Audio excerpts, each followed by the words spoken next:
ആദ്യത്തെ ചാപ്റ്റർ ആയിട്ടുള്ള ഇലക്ട്രോ കെമിസ്ട്രിയിലേക്ക് കടക്കാം. ഇലക്ട്രോ കെമിസ്ട്രി എന്താണ് ആ പേര് തന്നെ സൂചിപ്പിക്കുന്നത്? ഇലക്ട്രിസിറ്റിയുമായി ബന്ധപ്പെട്ട കെമിസ്ട്രിയാണ്. ഇലക്ട്രിസിറ്റിയെ പറ്റി പറയുമ്പോൾ എന്തൊക്കെ കാര്യങ്ങളാണ് നമ്മുടെ മനസ്സിലേക്ക് കടന്നു വരുന്നത്? എങ്ങനെയാണ് ഇലക്ട്രിസിറ്റി പ്രൊഡ്യൂസ് ചെയ്യുന്നത്? ഇതെല്ലാം നമ്മൾ ചെറിയ ക്ലാസ്സുകളിൽ പഠിച്ചിട്ടുള്ള കാര്യങ്ങൾ തന്നെയാണ്. ഇലക്ട്രിസിറ്റി എങ്ങനെയൊക്കെ പ്രൊഡ്യൂസ് ചെയ്യാം? പ്രധാനമായിട്ടും ജലവൈദ്യുത പദ്ധതികളാണ്, അല്ലെങ്കിൽ വാട്ടർ പവർ പ്ലാന്റ്സ് ആണ് ഇലക്ട്രിസിറ്റിയുടെ പ്രൊഡക്ഷന് വേണ്ടിയിട്ട് ഏറ്റവും കൂടുതൽ ഉപയോഗിക്കുന്നത്. അതോടൊപ്പം തന്നെ സൗരോർജ്ജത്തിൽ നിന്ന് അല്ലെങ്കിൽ സൂര്യപ്രകാശത്തിൽ നിന്ന് ഇലക്ട്രിസിറ്റി ഉൽപ്പാദിപ്പിക്കുന്നു. സോളാർ പവർ പ്ലാന്റ്സ് അല്ലേ? അതുകൂടാതെ തന്നെ കാറ്റിൻ്റെ സഹായത്താൽ പല സ്ഥലങ്ങളിലും നമുക്ക് കണ്ടിട്ടുള്ള കാറ്റാടി യന്ത്രങ്ങൾ, വിൻഡ് മിൽസ്, ഇവയും പ്രധാനമായിട്ടും ഇലക്ട്രിസിറ്റി പ്രൊഡ്യൂസ് ചെയ്യാനായിട്ട് നമ്മളെ സഹായിക്കുന്നുണ്ട്. ഇതിലൊക്കെ എന്ത് തരം എനർജി പ്രൊഡക്ഷനാണ് നടക്കുന്നത്? ഒന്ന് ആലോചിച്ച് നോക്കൂ. വാട്ടർ പവർ പ്ലാന്റ്സിലാണെങ്കിൽ മെക്കാനിക്കൽ എനർജി ഇലക്ട്രിക്കൽ എനർജിയായി മാറുന്നു എന്ന് നമ്മൾ പഠിച്ചിട്ടുണ്ട് അല്ലേ? അതുപോലെ തന്നെ വിൻഡ് മിൽസിലാണെങ്കിലോ, അതെ, വിൻഡ് വഴി ഉണ്ടാകുന്ന എനർജി, അതായത് അവിടെയും മെക്കാനിക്കൽ എനർജി ഇലക്ട്രിക്കൽ എനർജി ആയിട്ട് തന്നെ കൺവേർട്ട് ചെയ്യപ്പെടുന്നു. എന്നാൽ സോളാർ പവർ പ്ലാന്റ്സിലോ സൂര്യനിൽ നിന്നുള്ള എനർജി, എന്താണ് സൂര്യനിൽ നിന്നുള്ള energy? Light energy. Light energy electrical energy ആയിട്ട് മാറുന്നു. ഇത്തരത്തിൽ പ്രൊഡ്യൂസ് ചെയ്യപ്പെടുന്ന ഇലക്ട്രിസിറ്റിയാണ് നമ്മൾ എല്ലാ ദിവസവും ഒരുപാട് എമൗണ്ട് ഉപയോഗിച്ചുകൊണ്ടിരിക്കുന്നത് അല്ലേ? എന്നാൽ ഒന്ന് ആലോചിച്ച് നോക്കൂ, നമ്മുടെ വീടുകളിൽ ഇലക്ട്രിസിറ്റി അല്ലാതെ പ്രവർത്തിക്കുന്ന ഒരുപാട് ഉപകരണങ്ങൾ വേറെയുമില്ലേ? അത്തരം ഉപകരണങ്ങൾ നമ്മൾ ഉപയോഗിക്കുന്ന ഡിവൈസസ് എന്തൊക്കെയാണ്? ടോർച്ചിൽ ഉപയോഗിക്കുന്നത് എന്താണ്? റീചാർജബിൾ ടോർച്ച് അല്ല കേട്ടോ ഉദ്ദേശിക്കുന്നത്. നമ്മൾ സാധാരണയായിട്ട് ഉപയോഗിക്കുന്ന ടോർച്ചുകളിൽ കാണുന്ന ബാറ്ററി അല്ലെങ്കിൽ ഡ്രൈ സെൽ ആണ് ടോർച്ചിന് വേണ്ട എനർജി ഉൽപ്പാദിപ്പിക്കുന്നത്. അതുപോലെ തന്നെ നമ്മുടെ വാച്ചുകളിലും കാൽക്കുലേറ്ററുകളിലും അതുപോലെ തന്നെ റിമോട്ടുകളിലും ഒക്കെ നമുക്ക് കാണാൻ കഴിയുന്ന കുഞ്ഞു ബാറ്ററി ഉണ്ട് അല്ലേ? ബട്ടൺ ബാറ്ററി അല്ലെങ്കിൽ മെർക്കുറി സെൽ എന്നൊക്കെ നമ്മൾ വിളിക്കും. ഇതും എനർജി പ്രൊഡ്യൂസ് ചെയ്യുന്ന സെല്ലുകളാണ് അല്ലെങ്കിൽ ബാറ്ററികളാണ്. ഇത് കൂടാതെ വേറെ ഏതൊക്കെയാണ് ഉദാഹരണങ്ങൾ? ഒന്ന് ആലോചിച്ച് നോക്കാം.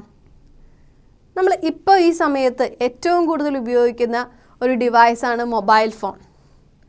മൊബൈൽ ഫോണിൽ നമ്മൾ ഉപയോഗിക്കുന്ന ബാറ്ററിയെ പറ്റിയിട്ട് ഒന്ന് ആലോചിച്ച് നോക്കൂ. മൊബൈൽ ഫോണിൽ നമ്മൾ ഉപയോഗിക്കുന്നത് ലിഥിയം ബാറ്ററികളാണ്, അതായത് റീചാർജ് ചെയ്ത് ഉപയോഗിക്കാൻ പറ്റുന്ന റീചാർജബിൾ ബാറ്ററീസ്. വേറെയും ബാറ്ററികൾ അല്ലെങ്കിൽ സെല്ലുകളുടെ ഉപയോഗം നമ്മുടെ നിത്യജീവിതത്തിലുണ്ട്.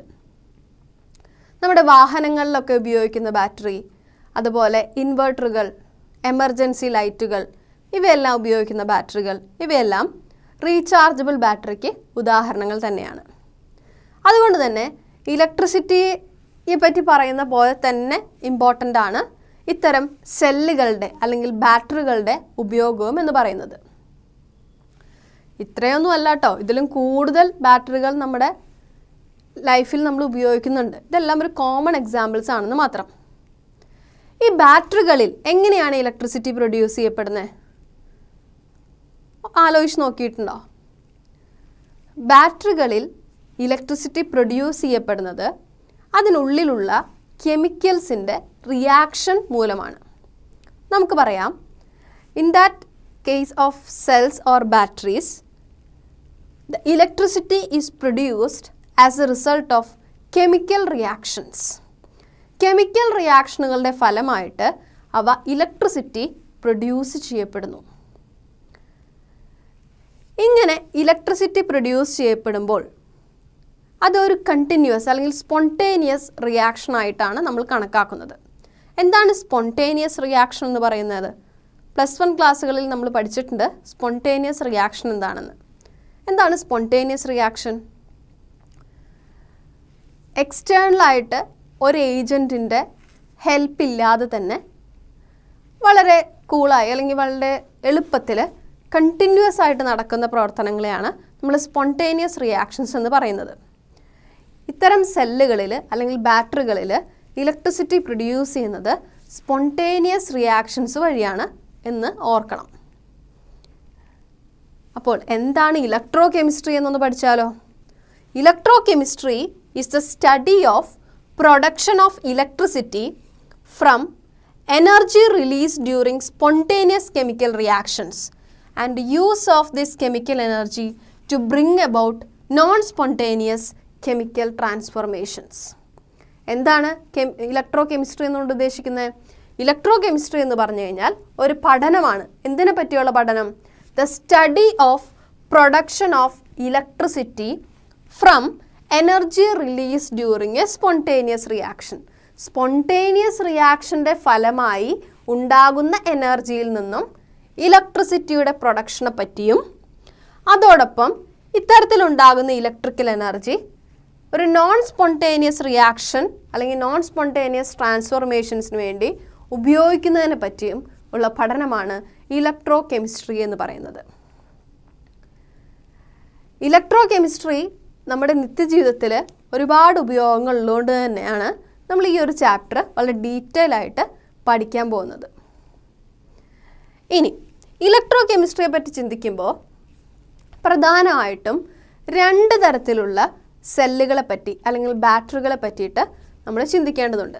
നമ്മളിപ്പോൾ പറഞ്ഞ ഡ്രൈ സെൽ, അതുപോലെ തന്നെ മെർക്കുറി സെൽ അല്ലെങ്കിൽ ലിഥിയം അയോൺ ബാറ്ററി, ഇവയിലെല്ലാം കെമിക്കൽ റിയാക്ഷൻ്റെ ഫലമായിട്ട് ഇലക്ട്രിസിറ്റി പ്രൊഡ്യൂസ് ചെയ്യപ്പെടുന്നു. കെമിക്കൽ റിയാക്ഷൻ്റെ ഫലമായി ഇലക്ട്രിസിറ്റി പ്രൊഡ്യൂസ് ചെയ്യപ്പെടുന്നതുകൊണ്ട് തന്നെ ഇവയെ നമ്മൾ ഇലക്ട്രോ കെമിക്കൽ സെൽസ് എന്ന് വിളിക്കുന്നു.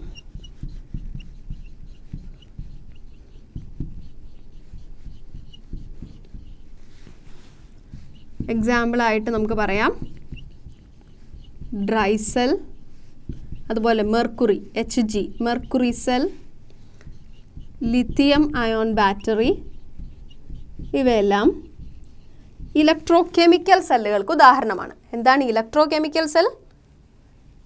കെമിക്കൽ റിയാക്ഷൻ്റെ ഫലമായിട്ട് ഇലക്ട്രിക്കൽ എനർജി പ്രൊഡ്യൂസ് ചെയ്യപ്പെടുന്ന സെല്ലുകളെയാണ് ഇലക്ട്രോ കെമിക്കൽ സെൽസ് എന്ന് വിളിക്കുന്നത്. ഇതോടൊപ്പം തന്നെ ഒരു കാര്യം കൂടെ ഓർക്കണം. നമ്മൾ ചെറിയ ക്ലാസ്സുകളിൽ ഒരു വാക്ക് പഠിച്ചിട്ടുണ്ട്, ഇലക്ട്രോളിസിസ്, ഇലക്ട്രോപ്ലേറ്റിംഗ്, ഇവയെല്ലാം ഒന്ന് ഓർത്ത് നോക്കിയേ. ഇലക്ട്രോളിസിസ് എന്തിനായിരുന്നു നമ്മൾ ഉപയോഗിച്ചിരുന്നത്? 10th സ്റ്റാൻഡേർഡിൽ നമ്മൾ പഠിച്ചിട്ടുണ്ട് അല്ലേ? കോപ്പറിൻ്റെ പ്യൂരിഫിക്കേഷന് വേണ്ടിയിട്ട് ഇലക്ട്രോളിസിസ് ഉപയോഗിക്കുന്നു. അത് നമ്മൾ ഒന്ന് ശ്രദ്ധിച്ചാൽ നമുക്ക് കാണാൻ കഴിയും. പ്യുവറായിട്ടുള്ള കോപ്പറിൻ്റെ ഏറ്റവും നേർത്ത ഒരു ഇലക്ട്രോഡ് കാഥോഡായിട്ട് നമ്മൾ വെക്കുന്നു. ആനോഡായിട്ട് കോപ്പറിൻ്റെ കുറച്ച് കട്ടി കൂടിയ ഇലക്ട്രോഡ്, അത് ഇംപ്യൂറാണ്, അത് നമ്മൾ ആനോഡായി സെറ്റ് ചെയ്യുന്നു. ദെൻ കോപ്പർ സൾഫേറ്റ് സൊല്യൂഷന് ഇലക്ട്രോലൈറ്റായിട്ട് എടുക്കുന്നു. ദെൻ ഈ ഇലക്ട്രോഡുകളെ ഒരു വയർ വഴി ഒരു ബാറ്ററിയുമായിട്ട് കണക്ട് ചെയ്യുന്നു. സ്വിച്ച് ഓൺ ചെയ്തു കഴിഞ്ഞാൽ ബാറ്ററിയിൽ നിന്നും ഇലക്ട്രിസിറ്റി പ്രവഹിക്കുകയും അതിൻ്റെ ഫലമായിട്ട് ആനോഡിലുള്ള കോപ്പർ അയോണുകൾ ഇലക്ട്രോലൈറ്റ് വഴി കാഥോഡിൽ വന്ന് ഡെപ്പോസിറ്റഡ് ആവുകയും ചെയ്യുന്നു. കാഥോഡ് കോപ്പർ അയോണുകൾ ഡെപ്പോസിറ്റഡ് ആയിട്ട് എന്ത് ചെയ്യും? അത് തടി വെച്ച് വലുതായി വരും. എന്നാൽ ആനോഡോ കോപ്പർ അയോണുകൾ നഷ്ടപ്പെടുന്നതിൻ്റെ ഫലമായിട്ട് തിന്നായി വരും അല്ലേ? അപ്പോൾ അതോടൊപ്പം തന്നെ ഇംപ്യൂരിറ്റീസ് എല്ലാം ആനോഡിൻ്റെ അടുത്ത് വന്ന് ഡെപ്പോസിറ്റഡ് ആവുന്നു. അതിനെ ആനോഡ് മഡ് എന്ന് പറയുന്നു. അവിടെ നമ്മൾ കണ്ടു ഇലക്ട്രോളിസിസ് എന്ന് പറയുന്ന പ്രോസസ്സ് വഴി ഇംപ്യൂർ കോപ്പറിനെ പ്യുവർ കോപ്പർ ആക്കിയിട്ട് മാറ്റി. ആ ഒരു പ്രോസസ്സിനെയാണ് നമ്മൾ ഇലക്ട്രോളിസിസ് എന്ന് പറഞ്ഞത്. ഇപ്പോൾ ഇലക്ട്രോളിസിസിൽ എന്താ സംഭവിച്ചത്? ഒരു എക്സ്ട്രാ ഇലക്ട്രിസിറ്റി അല്ലെങ്കിൽ എക്സ്റ്റേണൽ ഇലക്ട്രിസിറ്റി കൊടുത്തുകൊണ്ടാണ് അവിടെ കോപ്പറിനെ നമ്മൾ പ്യൂരിഫൈ ചെയ്തത് അല്ലേ? അതുപോലെ മറ്റൊരു എക്സാമ്പിൾ നോക്കാം, ഇലക്ട്രോപ്ലേറ്റിംഗ്. അത് നമ്മൾ 10th സ്റ്റാൻഡേർഡിൽ പഠിച്ചിട്ടുണ്ട്. എന്താണ് ഇലക്ട്രോപ്ലേറ്റിംഗ്? ഒരു മെറ്റലിന് മുകളിൽ വേറൊരു മെറ്റൽ പൂശുക അല്ലെങ്കിൽ വേറൊരു മെറ്റലിൻ്റെ ഒരു കോട്ടിംഗ് ഉണ്ടാക്കുക, അതിനെയാണ് ഇലക്ട്രോപ്ലേറ്റിംഗ് എന്ന് വിളിക്കുക. ഉദാഹരണമായിട്ട് സിൽവർ സ്പൂണിൻ്റെ മുകളിൽ ഗോൾഡ് പ്ലേറ്റിംഗ് നടത്താം. ഇത്തരത്തിലുള്ള റിയാക്ഷൻസ് എല്ലാം ചെയ്യുമ്പോൾ സിൽവറിനെ കാഥോഡാക്കി വെക്കുന്നു, ഗോൾഡിനെ ആനോഡാക്കി വെക്കുന്നു. ഗോൾഡിൻ്റെ സൊല്യൂഷൻ, ഗോൾഡിൻ്റെ ക്ലോറൈഡോ അങ്ങനെയുള്ള എന്തെങ്കിലും ഒരു സൊല്യൂഷൻ ഇലക്ട്രോലൈറ്റ് ആയിട്ട് വെക്കുന്നു. അതിനുശേഷം ഒരു എക്സ്റ്റേണൽ ബാറ്ററി വെച്ച് കണക്ട് ചെയ്ത് അതിന് ഒരു എമൗണ്ട് ഓഫ് എനർജി കൊടുത്താൽ എന്ത് സംഭവിക്കും? ഗോൾഡ് ആറ്റംസ് സിൽവർ മെറ്റലിൻ്റെ മുകളിൽ വന്ന് കോട്ട് ചെയ്യപ്പെടുന്നു. ഇവിടെയെല്ലാം നമുക്ക് കാണാൻ കഴിയും ഒരു എക്സ്റ്റേണൽ എനർജി കൊടുത്തുകൊണ്ടാണ് ഇവിടെ ഒരു കെമിക്കൽ റിയാക്ഷൻ നടത്തുന്നത്. So chemical reaction takes place due two or the application of external electricity. അങ്ങനെയുള്ള സെല്ലുകളെ നമ്മൾ വിളിക്കുന്ന പേരാണ് ഇലക്ട്രോലിറ്റിക് സെൽ.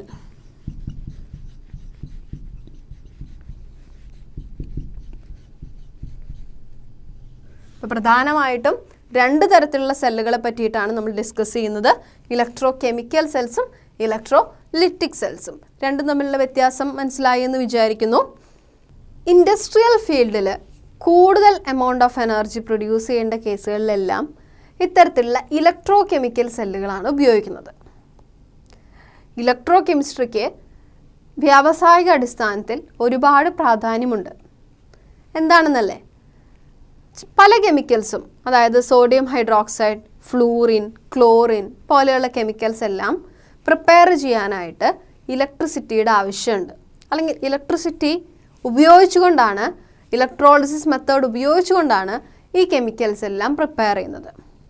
അതുപോലെ തന്നെ നമ്മൾ പഠിച്ചിട്ടുള്ള metallurgy, extraction of aluminium, copper എന്നിവയെല്ലാം ഇലക്ട്രോളിസിസ് മെത്തേഡുമായിട്ട് ബന്ധപ്പെട്ടിരിക്കുന്നു.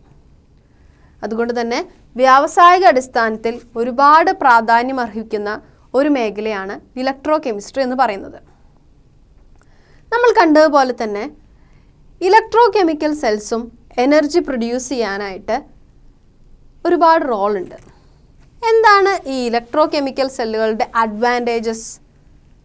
ഒന്ന് ആലോചിച്ച് നോക്കൂ. നമുക്കറിയാവുന്ന പോലെ തന്നെ ഇലക്ട്രോ കെമിക്കൽ സെല്ലുകളിൽ ഇലക്ട്രിസിറ്റി പ്രൊഡ്യൂസ് ചെയ്യുന്നത് ഈ സെല്ലുകളിൽ നടക്കുന്ന കെമിക്കൽ റിയാക്ഷൻ്റെ ഫലമായിട്ടാണ്. ഇലക്ട്രോ കെമിക്കൽ സെല്ലുകൾ വഴി ഉണ്ടാക്കുന്ന എനർജിക്ക് ഉള്ള ഏറ്റവും വലിയ പ്രത്യേകത എന്ന് പറയുന്നത് the energy produced as a result of electrochemical reaction or a chemical reaction is highly efficient. Efficiency ഒരുപാട് കൂടുതലായിരിക്കും. അതാണ് ഒന്നാമത്തെ അഡ്വാൻറ്റേജ്. രണ്ടാമത്തെ അഡ്വാൻറ്റേജ് എന്താണെന്ന് വെച്ചാൽ ഇത്തരത്തിൽ എനർജി പ്രൊഡ്യൂസ് ചെയ്യപ്പെടുമ്പോൾ പരിസര മലിനീകരണം വളരെ കുറവായിരിക്കും. അതായത് വേസ്റ്റ് മെറ്റീരിയൽസ് പ്രൊഡ്യൂസ് ചെയ്യുന്നത് വളരെ കുറവായിരിക്കും എന്ന് തന്നെ അർത്ഥം. നമുക്കറിയാം, നമ്മളൊരു കെമിക്കൽ റിയാക്ഷൻ ലാബുകളിലൊക്കെ ചെയ്യുമ്പോൾ എത്ര സബ്സ്റ്റൻസാണ് വേസ്റ്റ് മെറ്റീരിയൽ ആയിട്ട് വരുന്നത്. എന്നാൽ ഒരു ഇലക്ട്രോ കെമിക്കൽ സെല്ലുകളിൽ റിയാക്ഷൻ നടക്കുന്നതിൻ്റെ ഫലമായിട്ടുണ്ടാകുന്ന വേസ്റ്റ് മെറ്റീരിയൽസ് അല്ലാതെ ഉണ്ടാകുന്ന വേസ്റ്റ് മെറ്റീരിയൽസിനെ അപേക്ഷിച്ച് വളരെ കുറവാണ്. ഈ രണ്ട് അഡ്വാൻറ്റേജസ് കൊണ്ട് തന്നെ ഇലക്ട്രോ കെമിക്കൽ സെൽസുകൾ കൂടുതലായും ഈ കാലഘട്ടത്തിൽ ഉപയോഗിക്കുന്നു എന്ന് തന്നെ പറയാം. അതുകൊണ്ട് ഈ ചാപ്റ്ററിൽ നമ്മൾ കൂടുതലായും ഡിസ്കസ് ചെയ്യുന്നത് ഇലക്ട്രോ കെമിക്കൽ സെല്ലുകളെ പറ്റിയിട്ടാണ്. ഇപ്പം ഇലക്ട്രോ കെമിക്കൽ സെല്ലുകളെ പറ്റി നമുക്കൊന്ന് പഠിച്ചാലോ? ഇലക്ട്രോ കെമിസ്ട്രി എന്താണെന്ന് നമ്മൾ കണ്ടു കഴിഞ്ഞു അല്ലേ? ഇപ്പം ഇലക്ട്രോ കെമിക്കൽ സെല്ലുകളെ പറ്റിയിട്ടും അല്ലെങ്കിൽ ഇലക്ട്രോലിറ്റിക് സെല്ലുകളെ പറ്റിയിട്ടുമൊക്കെ പഠിക്കുന്നതിനേക്കാളും മുമ്പ് നമ്മൾ കഴിഞ്ഞ +1 ക്ലാസ്സുകളിൽ പഠിച്ച കുറച്ച് കാര്യങ്ങൾ നമുക്കൊന്ന് ഓർത്തെടുക്കേണ്ടതുണ്ട്. നിങ്ങൾ ഈ ബോർഡിൽ കാണുന്ന പോലെ തന്നെ പ്രധാനമായിട്ടും ഒരു 4 ഇമ്പോർട്ടൻറ്റ് ടേംസ് നമുക്കൊന്ന് ഓർക്കാം. ആദ്യത്തേത് ഓക്സിഡേഷൻ. എന്താണ് ഓക്സിഡേഷൻ എന്ന് പറഞ്ഞു കഴിഞ്ഞാൽ? വളരെ ചെറിയ ക്ലാസ്സുകളിൽ നമ്മൾ പഠിച്ചിട്ടുണ്ട്. ഓക്സിഡേഷൻ എന്ന് പറഞ്ഞു കഴിഞ്ഞാൽ അഡീഷൻ ഓഫ് ഓക്സിജൻ അല്ലെങ്കിൽ റിമൂവൽ ഓഫ് ഹൈഡ്രജൻ എന്ന്. എന്നാൽ കുറച്ചുകൂടെ ഹയർ ക്ലാസ്സിലെത്തിയപ്പോൾ നമ്മൾ പഠിച്ചു ഓക്സിഡേഷൻ എന്ന് പറഞ്ഞു കഴിഞ്ഞാൽ റിമൂവൽ ഓഫ് ഇലക്ട്രോൺസ്. ഒരു എക്സാമ്പിൾ നോക്കാം. Zinc solid gives Zn2+ + 2 electrons. ഇവിടെ നിങ്ങൾക്ക് കാണാം സിങ്ക് എന്ന് പറയുന്ന മെറ്റൽ, സോളിഡ് ഫോമിലിരിക്കുന്ന മെറ്റൽ 2 ഇലക്ട്രോണുകളെ വിട്ടുകൊടുത്തുകൊണ്ട് എന്തായി മാറുന്നു? സിങ്ക് 2+ അയോൺസ് ആയിട്ട് മാറുന്നു. അതുകൊണ്ട് തന്നെ ഓക്സിഡേഷൻ നമുക്ക് പറയാം, oxidation means removal of electrons. ഇവിടെ ഓക്സിഡേഷൻ സംഭവിക്കുമ്പോൾ ഒന്ന് ആലോചിച്ച് നോക്കൂ. സിങ്കിൻ്റെ ഓക്സിഡേഷൻ നമ്പർ 0 ആണ്. 0 എന്നുള്ളത് 2+ ആയിട്ട് മാറി. So as a result of oxidation increase in oxidation number takes place. ഓർക്കണം, as due to oxidation increase in oxidation number takes place. അടുത്ത ഒരു ടേം നോക്കാം, റിഡക്ഷൻ. എന്താണ് റിഡക്ഷൻ എന്ന് പറഞ്ഞു കഴിഞ്ഞാൽ? റിഡക്ഷൻ എന്ന് പറഞ്ഞാൽ എഡീഷൻ ഓഫ് ഹൈഡ്രജൻ അല്ലെങ്കിൽ റിമൂവൽ ഓഫ് ഓക്സിജൻ എന്നാണ് നമ്മൾ പഠിച്ചിട്ടുള്ളത്. ഇലക്ട്രോൺസിൻ്റെ ടേംസിലാണെങ്കിലോ റിഡക്ഷൻ എന്ന് പറഞ്ഞു കഴിഞ്ഞാൽ അഡീഷൻ ഓഫ് ഇലക്ട്രോൺസ് ആണ്. ഇവിടെ നമുക്ക് കാണാൻ കഴിയുന്ന പോലെ തന്നെ Cu2+ അയോൺസ്, അക്വസ് സൊല്യൂഷനിലുള്ള Cu2+ അയോൺസ് 2 ഇലക്ട്രോണുകളെ സ്വീകരിച്ചുകൊണ്ട് എന്തായിട്ട് മാറുന്നു? കോപ്പർ സോളിഡായിട്ട് മാറുന്നു എന്ന് കാണാം. ഇവിടെ 2+ ഓക്സിഡേഷൻ സ്റ്റേറ്റ് ആയിട്ടുള്ള കോപ്പർ 0 ഓക്സിഡേഷൻ സ്റ്റേറ്റിലേക്ക് ചേഞ്ച് ചെയ്യുന്നു. അതുകൊണ്ട് തന്നെ reduction means A decrease in oxidation number. ഇപ്പോൾ ഓക്സിഡേഷൻ എന്താണെന്ന് പഠിച്ചു, റിഡക്ഷൻ എന്താണെന്ന് പഠിച്ചു അല്ലേ? ഇവിടെ തന്നിരിക്കുന്ന ഇക്വേഷൻസിനെ ഒന്ന് ആഡ് ചെയ്ത് ഓവറോൾ ഒരു ഇക്വേഷനായിട്ടൊന്ന് എഴുതി നോക്കാം. എങ്ങനെയാണ് ഓവറോൾ ഇക്വേഷൻ എഴുതുന്നത്? അതിന് വേണ്ടിയിട്ട് ഈ ആരോ മാർക്കിൻ്റെ ലെഫ്റ്റ് സൈഡിലുള്ളതിനെ LHS എന്നും റൈറ്റ് സൈഡിലുള്ളതിനെ RHS റൈറ്റ് ഹാൻഡ് സൈഡ് എന്നും കൺസിഡർ ചെയ്യാം. ലെഫ്റ്റ് സൈഡിലുള്ള ആൾക്കാരെ എല്ലാം ഒന്ന് ആഡ് ചെയ്ത് എഴുതൂ. നമുക്കറിയാം ലെഫ്റ്റ് സൈഡിലുള്ളത് സിങ്ക് സോളിഡും Cu2+ അക്വസും അതോടൊപ്പം തന്നെ 2 ഇലക്ട്രോൺസുമാണ്. ലെഫ്റ്റ് സൈഡിലും 2 ഇലക്ട്രോൺസ് ഉണ്ട്, റൈറ്റ് സൈഡിലും 2 ഇലക്ട്രോൺസ് ഉണ്ട്. അതുകൊണ്ട് തന്നെ അവയെ നമ്മൾ ക്യാൻസൽ ചെയ്ത് കളയുന്നു. അതിനുശേഷം നമുക്ക് ഇക്വേഷൻ എങ്ങനെയാണ് എഴുതാൻ സാധിക്കുക? Zinc solid plus Cu2+ aqueous gives Zn2+ aqueous plus Cu solid എന്ന് എഴുതാനായിട്ട് സാധിക്കും. ഈ ഒരു റിയാക്ഷനെ അല്ലെങ്കിൽ ഒരു ഇക്വേഷനെ നമ്മൾ കുറച്ച് ഡീറ്റെയിൽ ആയിട്ട് ശ്രദ്ധിച്ചു കഴിഞ്ഞാൽ നമുക്ക് കാണാം zinc solid changes to zinc 2+ aqueous by the removal of 2 electrons. സിങ്ക് 2 ഇലക്ട്രോണുകളെ വിട്ടുകൊടുത്തുകൊണ്ട് zinc 2+ ആയിട്ട് മാറുന്നു. എന്നാൽ Cu2+ അല്ലെങ്കിൽ കോപ്പർ 2+ അയോൺസ് ഈ 2 ഇലക്ട്രോണുകളെ സ്വീകരിച്ചുകൊണ്ട് Cu അല്ലെങ്കിൽ കോപ്പർ സോളിഡ് ആയിട്ട് മാറുന്നു. ഇവിടെ നമുക്ക് കാണാം ഈ ഒരു റിയാക്ഷനിൽ ഓക്സിഡേഷനും അതുപോലെ തന്നെ റിഡക്ഷനും സംഭവിക്കുന്നു. ഓക്സിഡേഷനും റിഡക്ഷനും ഒരു റിയാക്ഷനിൽ സംഭവിക്കുകയാണെങ്കിൽ അത്തരം റിയാക്ഷനുകളെ നമ്മൾ റിഡോക്സ് റിയാക്ഷൻസ് എന്ന് വിളിക്കും. എന്താണ് redox reactions? The reactions in which oxidation and reduction takes place simultaneously is called redox reactions. Redox റിയാക്ഷനെ പറ്റി ചിന്തിക്കുമ്പോൾ നമ്മൾ ഓർക്കേണ്ടതായിട്ടുള്ള 2 ഇമ്പോർട്ടൻറ്റ് ടേംസ് കൂടിയുണ്ട്. അവയാണ് oxidising agent and reducing agent. എന്താണ് ഓക്സിഡൈസിങ് ഏജൻറ്റ്? ഓക്സിഡേഷന് കാരണമായ ഏജൻറ്റ് ഏതാണോ അതാണ് ഓക്സിഡൈസിങ് ഏജൻറ്റ്. ഒന്ന് ആലോചിച്ച് നോക്കൂ, സിങ്കിന് ഓക്സിഡേഷൻ സംഭവിച്ചു അല്ലേ? സിങ്ക് ഇലക്ട്രോണുകളെ വിട്ടുകൊടുത്ത് സിങ്ക് അയോണുകളായി മാറി. എന്തുകൊണ്ടാണ് അത് സംഭവിച്ചത്? അവിടെ ആ ഓക്സിഡേഷന് കാരണക്കാരനായ ഏജന്റ് ആരാണ്? നമുക്ക് കാണാൻ കഴിയും Cu2+ അയോണുകളാണ് അതിന് കാരണം. അതുകൊണ്ട് തന്നെ Cu2+ അയോണുകളെ നമ്മൾ എന്ത് വിളിക്കുന്നു? ഓക്സിഡൈസിങ് ഏജൻറ്റ്സ് എന്ന് വിളിക്കുന്നു. ഓക്സിഡേഷന് കാരണമായ ഏജന്റ് ആരാണോ അവയാണ് നമ്മൾ എന്ത് വിളിക്കുന്നത്? ഓക്സിഡൈസിങ് ഏജന്റ് എന്ന് വിളിക്കുന്നത്. എന്നാൽ ഈ ഓക്സിഡൈസിങ് ഏജന്റ് സ്വയം റിഡക്ഷന് വിധേയമാകുന്നു. ഓക്സിഡൈസിങ് ഏജന്റിന് സംഭവിക്കുന്നത് എന്തായിരിക്കും? റിഡക്ഷൻ ആയിരിക്കും. അങ്ങനെ വെച്ച് നോക്കുമ്പോൾ ഇതിൽ ഓക്സിഡൈസിങ് ഏജന്റ് എന്ന് പറയുന്നത് ആരാണ്? Cu2+ അയോൺസ് ആണ്. എങ്കിൽ എന്താണ് റിഡ്യൂസിങ് ഏജന്റ്? റിഡക്ഷന് കാരണമായ സബ്സ്റ്റൻസസിനെയാണ് റിഡ്യൂസിങ് ഏജന്റ് എന്ന് വിളിക്കുന്നത്. ഇവിടെ ആർക്കാണ് റിഡക്ഷൻ സംഭവിക്കുന്നത്? കോപ്പറിനാണ് അല്ലേ? കോപ്പർ 2+ അയോണുകൾ സിങ്കിൽ നിന്നും 2 ഇലക്ട്രോണുകളെ സ്വീകരിച്ച് കോപ്പർ സോളിഡായിട്ട് മാറുന്നു. ഇവിടെ റിഡക്ഷൻ സംഭവിച്ചത് കോപ്പറിനാണ്. എന്നാൽ ഈ റിഡക്ഷന് കാരണക്കാരൻ ആരാണ്? സിങ്ക് ആണ്. അതുകൊണ്ട് തന്നെ സിങ്കിനെ നമ്മൾ റെഡ്യൂസിങ് ഏജൻ്റ് ആയിട്ട് കണക്കാക്കുന്നു. അപ്പോൾ ഒന്ന് ആലോചിച്ച് നോക്കൂ, റെഡ്യൂസിങ് ഏജൻറ്റിൽ നടക്കുന്ന റിയാക്ഷൻ എന്താണ്? ഓക്സിഡേഷൻ ആണ്. അപ്പോൾ എപ്പോഴും മറക്കാതെ ഓർമ്മിക്കേണ്ട ഒരു കാര്യമുണ്ട്, oxidising agent undergoes reduction, reducing agent undergoes oxidation. ഈ 4 ഇമ്പോർട്ടൻറ്റ് ടേംസും 4 അല്ലെങ്കിൽ 5 ഇമ്പോർട്ടൻറ്റ് ടേംസ് നമ്മൾ പഠിക്കേണ്ടതുണ്ട്.